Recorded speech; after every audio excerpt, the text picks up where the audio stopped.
बिस्मिल्लाहिर्रहमानिर्रहीम। अस्सलामुअलैकुम। आप देख रहे हैं ताज 92 न्यूज़। नजर डालते हैं आज की हेडलाइंस पर।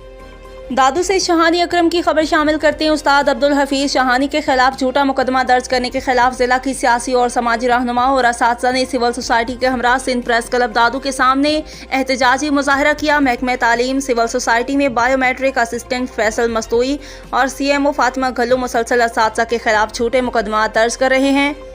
असिस्टेंट बायोमेट्रिशियन फैसल मस्तोई ने स्कूल के दौरे के दौरान खवातीन असातिज़ा के साथ नामुनासिब सलूक किया। स्कूल में मौजूद उस्ताद अब्दुल हफीज शहानी को हरासा किया। टीचर उस्ताद रहनुमा के खिलाफ झूठा मुकदमा दर्ज कर लिया गया। दादू ऐसी बदतमीज़ बायोमेट्रिक असिस्टेंट फैसल मस्तोई और नॉन कमीशन CMO दादू फातिमा घल्लू को फौरन डिस्ट्रिक्ट दादू से हटाया जाए और फर्शनास उस्ताद हफीज शहानी के खिलाफ झूठा मुकदमा ख़त्म करके इंसाफ फराहम